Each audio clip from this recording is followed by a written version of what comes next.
नमस्कार, सवाल इंडिया में आपका बहुत बहुत स्वागत है। मेरा नाम है अंकित त्यागी। इस वक्त आप एनडीटीवी के साथ हैं। शुरुआत करेंगे गुरुग्राम से लगे हुए हरियाणा में नूंह में, जो एक बार फिर से माहौल जो है थोड़ा गरमाया हुआ है। जबरदस्त सुरक्षा के इंतजाम हैं। प्रशासन ने आज ब्रजमंडल यात्रा नहीं निकालने दी क्योंकि इसकी इजाजत नहीं दी गई थी। यात्रा के ऐलान के बाद पूरे इलाके में जबरदस्त सुरक्षा के बंदोबस्त किए गए थे।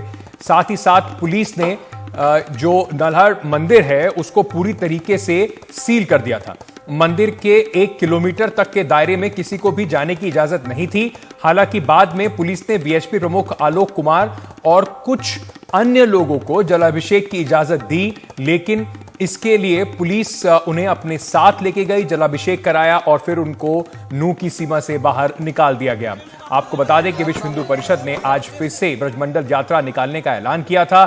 इस ऐलान के बाद धारा 144 पूरे इलाके में लागू कर दी गई थी। गृह मंत्रालय की ओर से आज रात 12 बजे तक मोबाइल इंटरनेट और बल्क एसएमएस भेजने पर रोक भी लगी हुई है। अर्धसैनिक बलों की 13 कंपनियां, आरएएफ की 30 कंपनियां, हरियाणा आर्म्ड पुलिस फोर्स की 3 कंपनियां और 657 पुलिस वालों को यहां पर तैनात किया गया है। धारा 144 तोड़ने वालों पर कड़ी कार्रवाई होगी, ऐसा प्रशासन ने कहा है। नूंह में लगातार आरएएफ ड्रोन से भी नजर रख रही है। सीधे चलते हैं इस वक्त ताजा अपडेट के लिए। मेरे सहयोगी सौरभ इस वक्त हमारे साथ जुड़ रहे हैं। सौरभ, क्या पूरा कहा जाए तो शांतिपूर्वक तो पूरा अभी तक का कार्यक्रम निपट गया है, लेकिन अभी भी बात जरूरी यही है कि कैसे प्रशासन ने बिना इजाजत देने के बावजूद भी दबाव में आके वीएचपी के एक मंडल को उनको लेके जाना ही पड़ा जलाभिषेक कराने के लिए। देखिए अंकित, बिल्कुल अभी तक तो शांतिपूर्ण रहा है और समझिए कि दिन गुजर गया है। अब कुछ ऐसा लग नहीं रहा है कि कुछ ऐसा होगा जिससे कोई अप्रिय घटना की आशंका हो। देखिए, ये सवाल बहुत वाजिब है आपका कि जब आप इजाज़त नहीं थी यात्रा निकालने की तो कुछ लोगों को दर्शन क्यों कराए गए। प्रशासन ने यात्रा तो नहीं निकलने दी, लेकिन तमाम जो कुछ शरारती तत्व कह लीजिए या बजरंग दल के कार्यकर्ता थे, मतलब सैकड़ों की तादाद में उन्होंने नूंह के अंदर घुसने की कोशिश की, उनको वहीं रोक दिया गया। कुछ शहरों से आसपास जो वो निकल रहे थे काफिला बना के मोटरसाइकिलों पे, उनको भी रोका गया और हिरासत में लिया गया। कुलभूषण भारद्वाज जो कि विश्व हिंदू परिषद के काफ़ी एक्टिव कार्यकर्ता हैं, उनको हाउस अरेस्ट किया गया। तो ये सारे एहतियात बरते गए, लेकिन जब खुद वीएचपी के प्रमुख आलोक कुमार पहुंच गए नूंह और एक बड़े काफिला के साथ कि नहीं वो यात्रा निकालेंगे, तो उनको समझाया बुझाया गया और उनसे कहा गया यात्रा तो नहीं निकलने दी जाएगी किसी भी कीमत पर। अगर आप जलाभिषेक करना चाहते हैं तो कुछ 12-13 लोगों को अपने साथ ले लीजिए, प्रशासन आपको ले जाएगा, जलाभिषेक कराएगा और फिर आप आगे निकल जाइए। उसमें आलोक कुमार तैयार हो गए। तो एक बीच का रास्ता निकाला गया। प्रशासन भी नहीं चाहता था कि इतनी सख्ती बरत दी जाए कि ज़बरदस्ती कुछ ऐसा हो कि विश्व हिंदू परिषद के कार्यकर्ता और पुलिस आमने सामने हो जाए, तो वो भी पुलिस नहीं चाहता था। कॉन्फ्रंटेशन नहीं चाहती थी पुलिस। जिन्होंने ज़बरदस्ती करने की कोशिश की उनको बिल्कुल हिरासत में लिया गया, लेकिन एक मंडल को जलाभिषेक कराने से ये भी रहा कि विश्व हिंदू परिषद का भी जो एक ये था कि उनके प्रमुख दर्शन कराए, जलाभिषेक हो गया, तो कम से कम उनको भी ये कहने के लिए नहीं होगा कि उनका जो संवैधानिक अधिकार है पूजा अर्चना का, उससे उन्हें वंचित किया गया। उधर पुलिस का काम भी बिल्कुल सही रहा, शांतिपूर्ण तरीके से पूरा दिन निकल गया। बहुत राहत की सांस ले रहे हैं अधिकारी कि नूंह के अंदर कोई अप्रिय घटना नहीं हुई, क्योंकि अंकित 6-7 तारीख को नूंह में G20 की एक बहुत महत्वपूर्ण बैठक होनी है। ऐसे में नूंह का शांतिपूर्ण रहना बहुत ज़रूरी था, वरना अगर कुछ अप्रिय होता, कुछ कानून व्यवस्था के सिलसिले में अगर कुछ भी खराब हो जाता तो उस मीटिंग पर एक बहुत बड़ी आंच हो जाती और अंतर्राष्ट्रीय मुद्दा होता, भारत की छवि खराब होती। तो अभी काफ़ी राहत की सांस ले रहे हैं सारे अधिकारी जो नूंह में तैनात हैं। अंकित, सौरभ, बहुत बहुत शुक्रिया हमारे साथ जुड़ने के लिए, लगातार ग्राउंड से इस खबर पे ऊपर नजर रखने के लिए। सौरभ ने कुछ देर पहले एडीजी लॉ एंड ऑर्डर जो है हरियाणा के, उनसे भी बात की इस पूरी जो आज की जो पूरा घटनाक्रम रहा उसके ऊपर। क्या कहा उन्होंने, आपको भी सुनवाते हैं। शाम होने को है और नूंह में सब कुछ शांतिपूर्ण रहा है। ADGP law and order Haryana police Mamta Singh ji लगातार पिछले 1 महीने से यहाँ पर हैं। थोड़ा तो राहत की सांस ले रही होंगी। आज इतना बड़ा कॉल था, फोर्स के साथ सुबह से आप दौरे पे थी, थोड़ा एक साई ऑफ रिलीफ। हाँ, मैं काफ़ी ये कह सकती हूँ कि मैं ही नहीं, मेरी पूरी फोर्स और जो हमारे उच्च अधिकारी हैं जिनके दिशा निर्देश पर आज सारी व्यवस्था हमने यहाँ की है, हम सबको इस बात की खुशी और तसल्ली है कि आज का दिन बहुत सुख शांति के साथ निपट गया, किसी भी अप्रिय घटना के बिना। कुछ विश्व हिंदू परिषद के प्रमुख आलोक कुमार आए थे, उनको आपने जलाभिषेक करवा के भेज दिया, सकुशल वापस चले गए, कोई हल्ला हंगामा, कोई कॉन्फ्रंटेशन तो नहीं हुआ? नहीं, किसी भी तरह का नहीं। जलाभिषेक की तो हमने कहा था, जलाभिषेक के लिए तो किसी को मना ही नहीं है। जलाभिषेक आए करें तो वो आए थे, उन्होंने किया, उनके साथ कुछ साधु संत थे बड़े अच्छे तरीके से जो भी, और वही क्यों हमारे करीब 650-700 लोग जो स्थानीय भी हैं सबने आज जलाभिषेक किया है, भंडारे का प्रसाद लिया है। तो पूरा दिन जो है बड़ा अच्छे से और शांतिपूर्वक ढंग से सारा निपट गया है। यात्रा जो है वो मेन हमारा था कि यात्रा ना निकले, और यात्रा नहीं निकली है, तो वो हमें लगता है कि हमारी जो अपनी व्यवस्था थी जिस मकसद के साथ, हमारा वो अच्छे से पूरा हो गया। आसपास के कई इलाकों में कुछ लोगों को आपने प्रिवेंटिव डिटेन किया था, उनको आपने छोड़ दिया, क्या वो आना चाह रहे थे, मोबिलाइज कर रहे थे भीड़, क्या मोटिव थे उन लोगों के? देखिए, आसपास के कुछ ज़िलों में प्रिवेंटिव डिटेंशन किया गया है क्योंकि सोशल मीडिया पोस्ट के अकॉर्डिंग जो है जो मॉनिटरिंग थी उसके अकॉर्डिंग ऐसा लगा था कि जैसे कुछ ग्रुप मोबिलाइजेशन हो रहा है, और वो ग्रुप मोबिलाइजेशन में जिस तरह की बातें आ रही थी मीडिया पोस्ट के ऊपर, तो हमें लगा कि बाहर का ग्रुप मोबिलाइजेशन यहाँ की जो हमारी एक कानून व्यवस्था है और यहाँ का जो एक शांतिप्रिय जो माहौल बना हुआ है उसमें शायद कुछ अड़चन डाल सकता है, इसलिए उनको हमने वहाँ पर रोका गया। और क्योंकि अब ये परिस्थिति सब है, दिन भी ढल गया, सब कुछ ठीक हो गया है, तो जो प्रिवेंटिव डिटेंशन में उनको रिलीज कर दिया जाएगा। माहौल बेहतर हुआ एक महीने में? आज तो बिल्कुल बाजार बंद थे, section 144 is there, but how do you assess the situation amongst the people from both the communities? देखिए, दोनों ही कम्युनिटी ने पिछली जो घटना हुई थी 31 जुलाई की, उसके तुरंत बाद ही घटना तो उसी दिन काबू में आ गई थी, और अगले ही दिन से दोनों ही समुदाय के लोगों ने अपने अपने जो पीस कमेटी के माध्यम से माहौल को बहुत ही जल्दी नॉर्मल करने की सारी कवायद शुरू कर दी थी, और अगले ही कुछ दिनों में काफ़ी हद तक सिचुएशन नॉर्मल आ गई थी। कर्फ्यू भी हमारा हट ही गया था और सारा की सारा लाइफ जो है नॉर्मल पटरी पे आ ही गई थी। आज क्योंकि तरह तरह के सोशल मीडिया में जो बातें चल रही थी उसको देखते हुए, और एक आखिरी सावन का सोमवार है तो धार्मिक स्थानीय लोगों की आस्था भी है जलाभिषेक की, तो उन सारी चीज़ों को, परिस्थितियों को देखते हुए और G20 जो हमारे आने वाली है उसको भी नज़र रखते हुए एक एहतियात के तौर पर आज हमने जो है आज और कल 2 दिन से धारा 144 इंटरनेट बंद किया था। अदरवाइज़ जो है ये आज का दिन शांतिपूर्वक क्योंकि चला गया है, तो मैं ये कह सकती हूँ कि जनजीवन वापस कल से ही आपको बिल्कुल पटरी पर नजर आएगा। तो ये नूह के हालात थे। अब दूसरी जो खबर है जिस पर हमारी इस वक्त नज़र है वो है मुजफ्फरनगर, जहां पर 2 दिन पहले जब ये खबर आई तो आपने देखा कि किस तरीके से बार बार सवाल उठ रहे थे। 2 चीज़ों को लेकर सवाल उठ रहे थे। एक, किस तरीके से बच्चों को पढ़ाया जा रहा है, कैसे उनके ऊपर दूसरे बच्चों से एक बच्चे की पिटाई लगाई जा रही है, और कैसे इसमें धार्मिक जो एंगल है उसकी भी कथित तौर पर बात करी जा रही है। एक बच्चे को सिर्फ इसलिए अलग करके खड़े कर दिया गया है क्योंकि वो एक धर्म से बिलोंग करता है, मुसलमान बच्चा है। उसको लेकर अब काफी तरह की सफाइयां भी आई हैं। तो उत्तर प्रदेश में हमारे सहयोगी पहुंचे, उन्होंने आज पूरे दिन ग्राउंड रिपोर्ट भी की है। उत्तर प्रदेश के मुजफ्फरनगर में स्कूल में जो छात्र की जो पिटाई है उसके बाद जिला प्रशासन ने स्कूल की मान्यता को रद्द करने की कार्रवाई जो है वो शुरू कर दी है। जांच पूरी होने तक स्कूल बंद रहेगा। स्कूल के छात्रों को दूसरे सरकारी स्कूल जो हैं उसमें भेजा जाएगा। आपको बता दें, मुजफ्फरनगर का एक वीडियो वायरल हुआ था जिसके बाद शिक्षा विभाग ने स्कूल की बिल्डिंग में खामियां पाई थी। हमारे सहयोगी शरद शर्मा आज उस स्कूल में पहुंचे, उन्होंने जाकर स्कूल का जायजा भी लिया और वहां पर उन्होंने क्या क्या देखा, सबसे पहले आपको जरा वो दिखाते हैं। मुजफ्फरनगर वीडियो वायरल होने के बाद में जो शिक्षा विभाग है उसने स्कूल का दौरा किया और ये पाया कि स्कूल की जो बिल्डिंग है उसमें कमियां हैं, तो नोटिस दिया गया है और स्कूल की मान्यता रद्द करने के लिए भी कारण बताओ नोटिस जारी किया गया है। तो मैं आपको दिखाता हूं कि मुजफ्फरनगर का वो स्कूल दिखता कैसा है जिसके बारे में पूरी बात हो रही है। ये है वो स्कूल, आपको देख के लगेगा नहीं कि ये स्कूल है, लेकिन यही स्कूल है जिसके बारे में बात की जा रही है। और ऐसा लग रहा है कि ये कंस्ट्रक्शन चल ही रही है। इसमें दो कमरे दिख रहे हैं। एक तो ये बेंचेस रखे हुए हैं, एक ये है, दूसरा, तीसरा कोई क्लासरूम यहां नहीं दिख रहा है।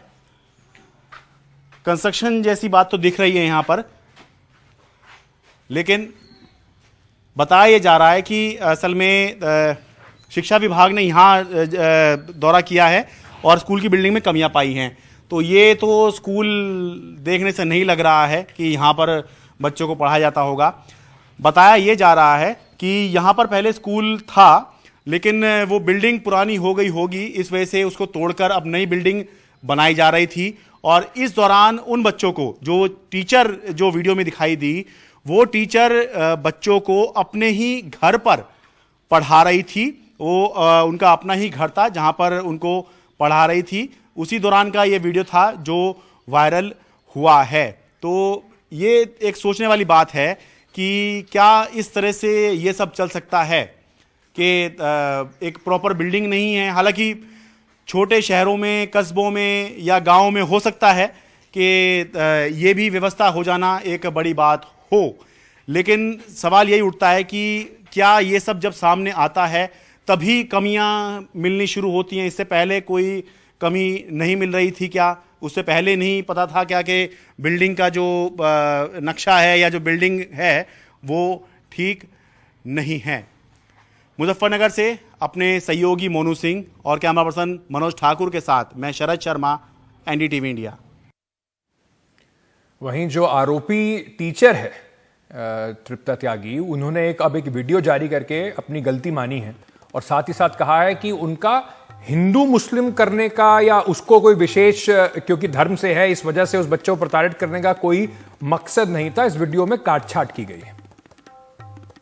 इन्होंने जो है ये वीडियो काट के और अलग से बना के हिंदू मुस्लिम कराने के लिए इन्होंने जो है ये वायरल कर दी, जबकि मेरा तो कोई आशय नहीं था। और मैं तो हाथ जोड़ के अब भी ये कह रही हूँ कि मेरे से गलती हो गई। मैं जो हूँ, बहुत सारे बच्चों को, जो मोमडन बच्चे हैं जिनके बस की फीस देनी नहीं है, तो वो आते हैं तो मैं उनको फ्री पढ़ाती हूँ। कोई ऐसा मकसद नहीं था कि मैं मोमडन बच्चों को अलग से प्रताड़ना दूं या कोई अलग से वो करूं।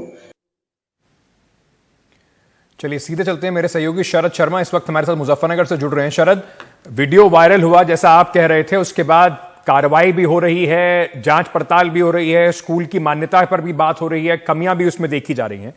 लेकिन ये जो आपने उसके माता पिता से भी बात की, क्या निकल कर आ रहा है? क्या बच्चे को वाकई उसके धर्म के लिए प्रताड़ित किया जा रहा था? देखिए, ऐसा प्रतीत होता है कि टिप्पणी तो उस समय की गई, लेकिन क्योंकि गांव का मामला है और कोई नहीं चाहता है माहौल बिगड़े, तो दोनों ही तरफ से जो आरोपी पक्ष है वो तो ये कहेगा ही कि इस तरह की बात नहीं कही, लेकिन जो पीड़ित पक्ष है वो भी इस बात को नकार रहा है कि हिंदू मुस्लिम जैसी बात नहीं हुई। तो अगर दोनों ही कह रहे हैं तो कोई आधार नहीं बनता ये कहने का कि यहाँ पर सांप्रदायिकता जैसी कोई बात हुई होगी। लेकिन जो बात पीड़ित पक्ष भी कह रहा है और जो दिखाई दे रही है वो ये है कि शुक्रवार को जब ये वीडियो सामने आ गया, उसके बाद से लेकर अभी तक टीचर के खिलाफ कोई भी कानूनी कार्रवाई नहीं की गई है। केवल एक तहरीर जरूर दी गई है, लेकिन अभी तक एफआईआर भी दर्ज इस मामले के अंदर नहीं की गई है। बेशक ये ज़रूर कहा जा रहा है, ये कहा गया है कि जो स्कूल है उसकी मान्यता रद्द करने के लिए प्रक्रिया शुरू की गई है। स्कूल की बिल्डिंग में भी खामियां पाई गई हैं और आगे चलकर स्कूल की मान्यता भी जो है वो रद्द की जा सकती है। लेकिन इसमें दो सवाल उठते हैं। पहला ये कि अगर टीचर ने गलती करी है तो स्कूल को कैसे दंड दिया जा सकता है? बेशक ये स्कूल जो है उस टीचर का ही है, लेकिन इसमें 70 बच्चे पढ़ते हैं और अगर स्कूल को दंड मिलता है तो पूरे के पूरे जो बच्चे हैं सभी उनके साथ समस्या होगी, क्योंकि उनको दूसरे स्कूल में जाना होगा और दूसरे कोई बहुत अच्छे स्कूल जो हैं इस गांव में या आसपास के गांव में नहीं। हमने दिन में रिपोर्ट किया कि बिल्कुल बराबर में ही एक सरकारी स्कूल भी है जिसमें 6 क्लास हैं लेकिन कमरे सिर्फ 4 हैं। तो ऐसे में 2 क्लास के बच्चे जो हैं वो खुले आसमान के नीचे बैठने को मजबूर होते हैं, या अगर क्लास में बिठाया जाता है तो 2 क्लास को कंबाइन करके बैठाया जाता है। और दूसरा ये कि कार्रवाई की जहाँ तक बात है तो अभी तक कार्रवाई जो पीड़ित पक्ष है वो भी चाहता है कि कानूनी कार्रवाई की जाए, लेकिन अभी तक कोई भी कानूनी कार्रवाई जो है वो नहीं की गई है।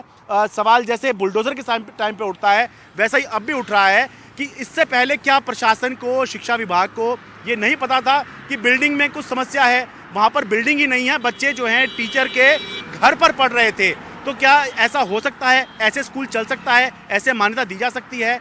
ये कुछ सवाल हैं जो प्रशासन पे भी उठ रहे हैं, पुलिस पर भी उठ रहे हैं। और आज तीसरा दिन है, अभी तक इस मामले के अंदर एफआईआर नहीं हुई है। एफआईआर केवल एक हुई है, वो भी जो फैक्ट चेकर मोहम्मद जुबैर हैं उनके खिलाफ हुई है। जो पीड़ित बच्चा है उसकी पहचान उजागर करने के मामले में हुई है। अंकित, तो पीड़ित बच्चे की पहचान उजागर करने के मामले में तो तत्परता से एफआईआर हो गई है, लेकिन जिसने उस बच्चे को प्रताड़ित किया उनके खिलाफ अभी तक कोई एक्शन नहीं हुआ है।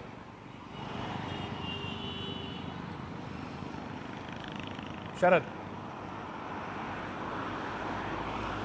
जी बिल्कुल वही सवाल मैं उठा रहा था कि बेशक ये एक एक्ट है जिसके तहत जो नाबालिग बच्चे होते हैं उनकी पहचान आप उजागर नहीं कर सकते। इसलिए जो एनडीटीवी के दर्शक हैं वो जानते हैं कि किस तरह से पीड़ित का जो चेहरा है वो हम ब्लर करते हैं। पीड़ित के बच्चे, जो पीड़ित के पिता हैं उनका चेहरा ब्लर करते हैं, स्कूल का नाम हम नहीं दिखाते हैं। ये सब हम प्रिकॉशन रखते हैं ताकि पहचान उजागर ना हो पाए। तो ये सब होता है, ठीक है। वीडियो ट्वीट किया होगा तो उसमें एफआईआर कर दी गई है, ये कानूनी कार्रवाई है।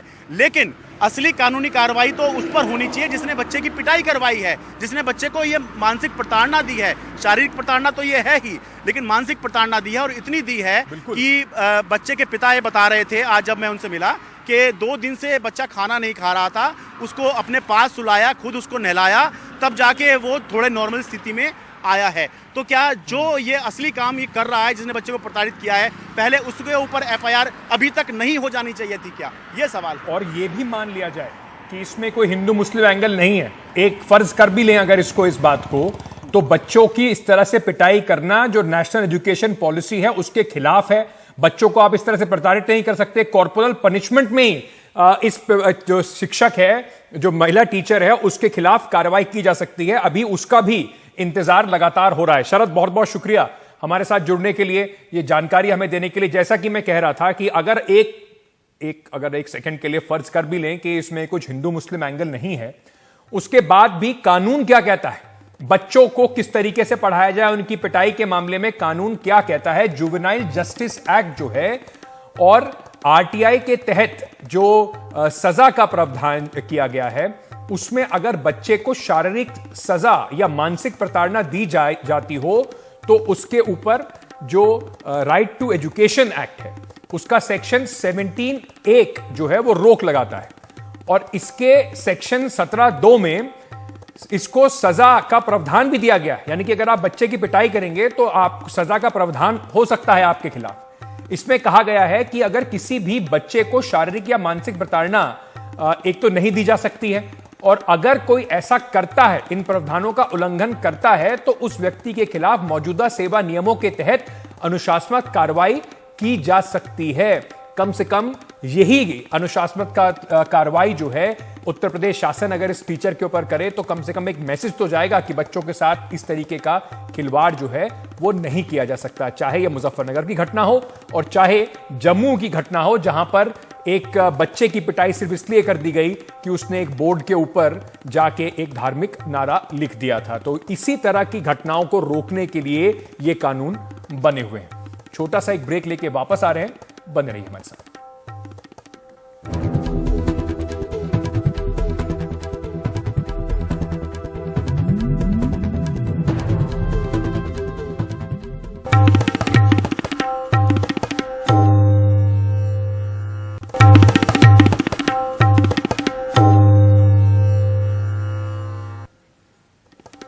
बेंगलुरु में एक युवती के सिर पर प्रेशर कुकर से वार करके उसे मौत के घाट उतार दिया गया। युवती के लिव इन पार्टनर पर हत्या का आरोप लगा है। बेंगलुरु पुलिस ने आरोपी को गिरफ्तार कर लिया है।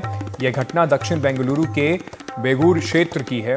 दोनों जो युवक युवती थे वो केरला के रहने वाले थे और बेंगलुरु में लिव इन रिलेशनशिप में रहते थे। आरोपी की पहचान वैष्णव के तौर पे की गई है। दोनों मार्केटिंग फील्ड में काम करते थे और कुछ सालों से साथ रह रहे थे। बताया जा रहा है कि आरोपी को लड़की पर कुछ समय से शक था, जिसके चलते इस घटना को अंजाम दिया गया। इसी चलते हमारे सहयोगी निहाल इस वक्त हमारे साथ जुड़ रहे हैं। निहाल, बेंगलुरु कॉस्मोपॉलिटन शहर के नाम से पूरे देश में जाना जाता है, वहां से ये बिल्कुल दिल दहला देने वाली घटना है। पुलिस क्या जानकारी दे रही है?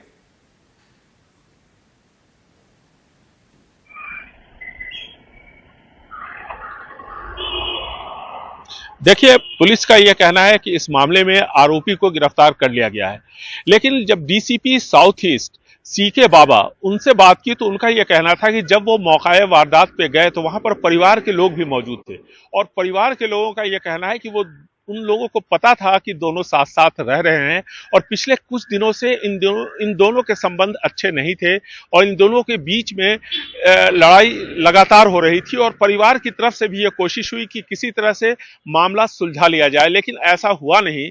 और फिर शनिवार को 4:30 और 5:30 बजे के दरमियान जो पुलिस की जो एफआईआर है उसके मुताबिक उस वक्त ये दोनों घर आए बाहर से और फिर दोनों में किसी बात को लेकर के फिर बहस हुई और इतना ज्यादा ये मामला बढ़ गया कि घर में प्रेशर कुकर में तैयार चावल था।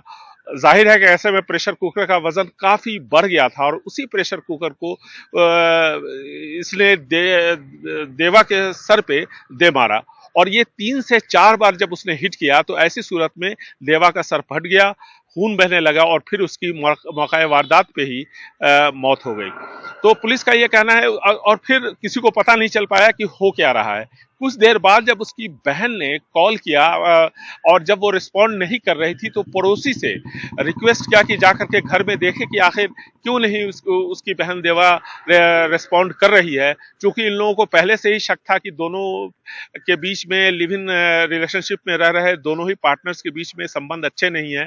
और ऐसे में जब उसकी बहन के कहने पे पड़ोसी गए तो उनको पता चला कि वहां पर सब कुछ ठीक ठाक नहीं है। फिर पुलिस को खबर दी गई, फिर पुलिस वहां पहुंची और जो आरोपी है उसको भी गिरफ्तार कर लिया गया है। लेकिन आपको याद होगा हाल ही में बेंगलुरु में ऐसी ही एक घटना और हुई थी जब एक आर्किटेक्ट महिला ने अपने बॉयफ्रेंड की हत्या कर दी थी क्योंकि उसने उसकी एक निजी तस्वीर अपने सोशल मीडिया पर शेयर की थी और दोनों लिव इन रिलेशनशिप में लंबे अरसे से रह रहे थे। पुलिस का कहना है कि इस तरह की जो वारदातें होती हैं बंद अपार्टमेंट में, बंद कमरे में होती हैं और ऐसे में परिवार वालों को भी अगर जब लगता है कि संबंध अच्छे नहीं चल रहे हैं और मामला बढ़ सकता है तो ऐसी सूरत में उन्हें भी कुछ प्रिकॉशन लेना चाहिए और तभी इस तरह की वारदातों को रोका जा सकता है।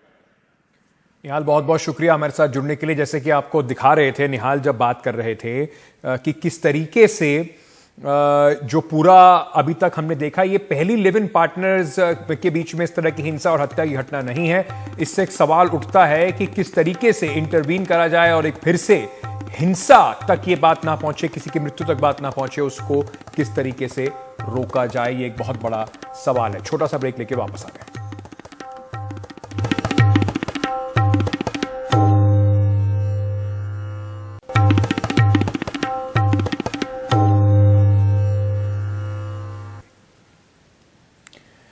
आपको एक खबर बताते हैं। ये आज की काफी जिसे कहें कि इंस्पायरिंग खबर है। विस्तारा एयरलाइंस की एक फ्लाइट संख्या UK 814 कल यानी 27 अगस्त को शाम बेंगलुरु से दिल्ली के रास्ते में थी।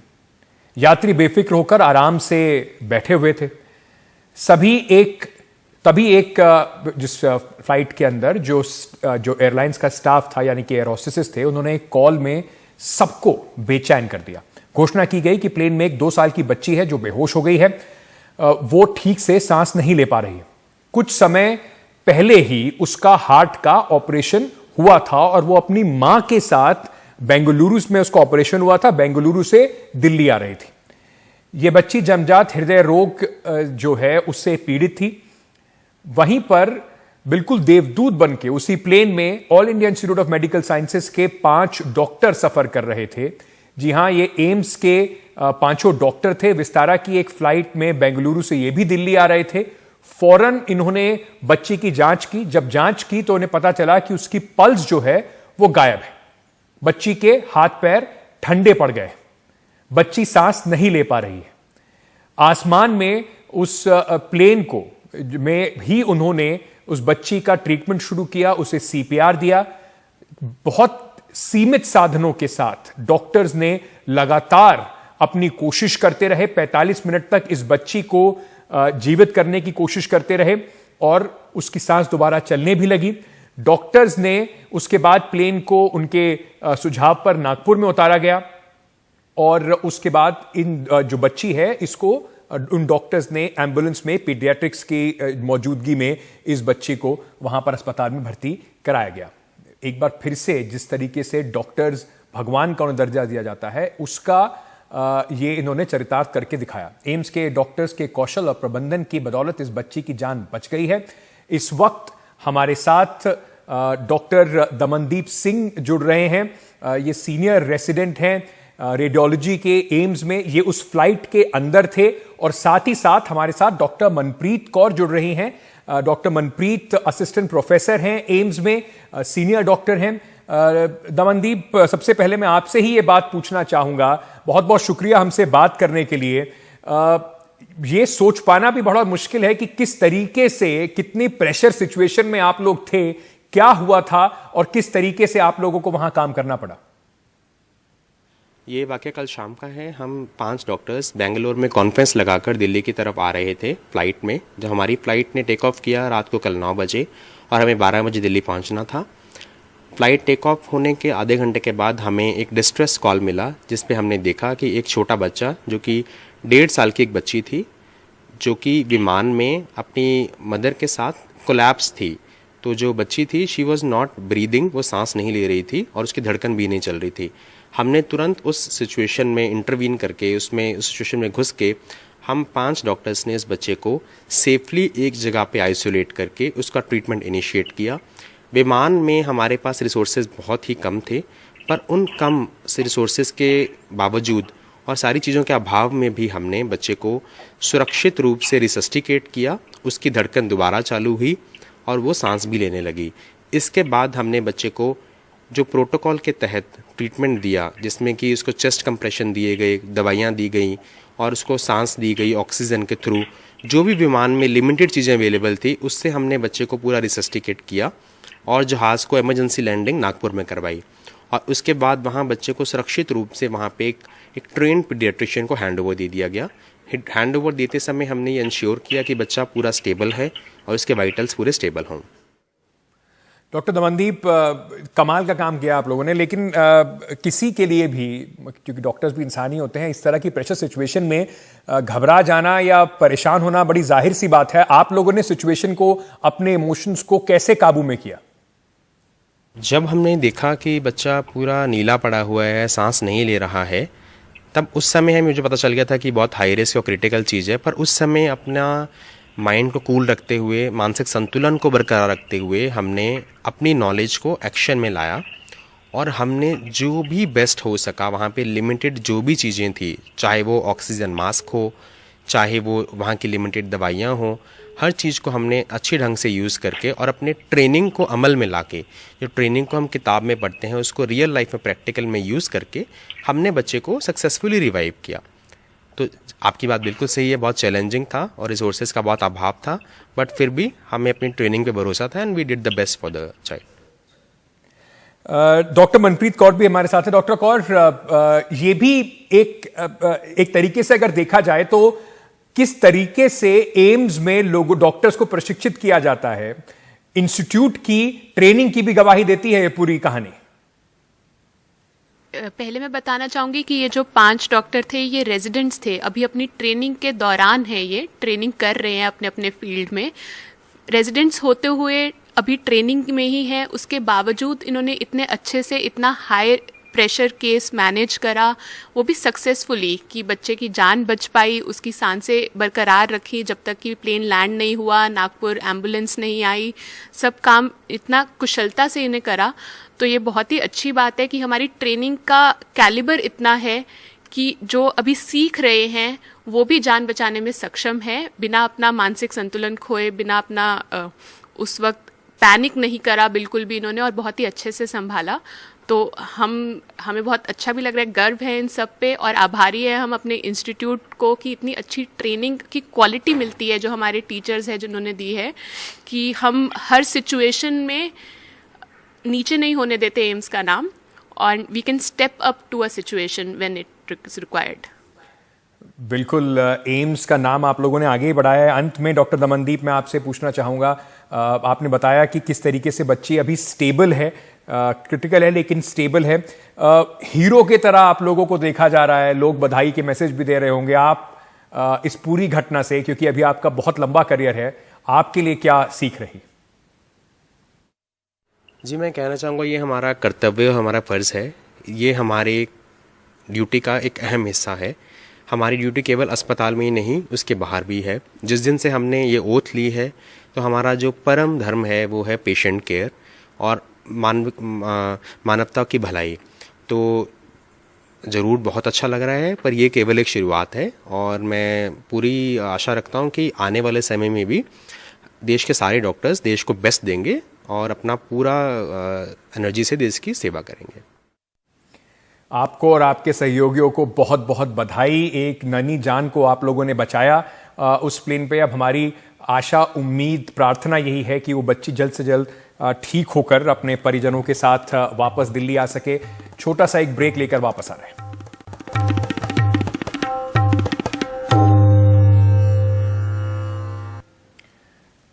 चलिए बात करते हैं कुछ राजनीति की। एनसीपी में फूट के बाद ही से शरद पवार और अजीत पवार के गुट इशारों में एक दूसरे पर निशाना साधते रहे, लेकिन अब जो हमले हैं वो खुलकर होने लगे।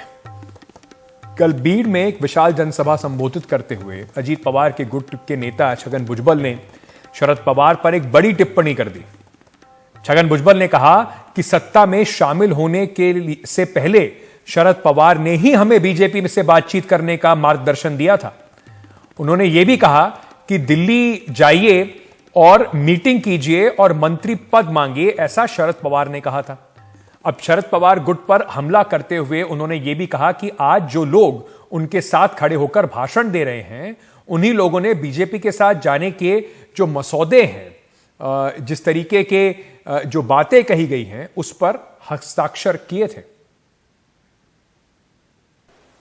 मला तुमचं आमचं तुम्ही काय सांगता, काय बोलता आम्हाला कळतच नाही।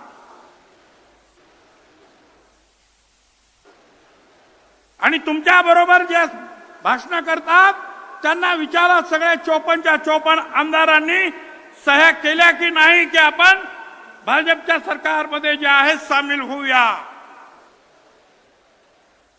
जे त्यांच्या बरोबर भाषण करतात त्यांना मला विचारायचं आहे, तुम्ही सह्या केल्या की नाही? आम्ही तर फक्त तिथे आता सिनियर म्हणून आम्हाला त्यांनी सांगितलं साहेबांशी बोला, म्हणून आम्ही बोललो। नेतृत्व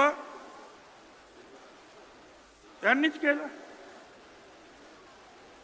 साहेब, आम्हाला तुम्हाला विचारायचं आहे, 14 पासून तर आतापर्यंत गेल्या 5-6 महिन्यात अनेक वेळा आपण कुणाला सांगितले, काय सांगितलं? अजित दादा,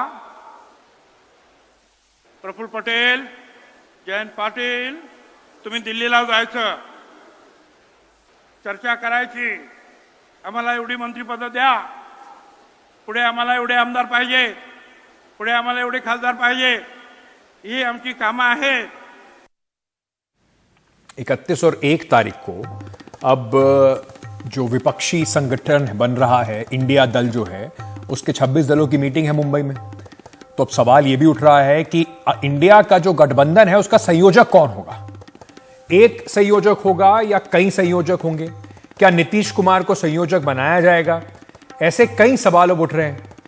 इन सब के बीच में नीतीश कुमार ने एक बड़ा बयान दिया है और कहा है कि दूसरे लोगों को संयोजक बनाया जाएगा और किसी भी पद को लेने के लिए उनकी कोई इच्छा नहीं है।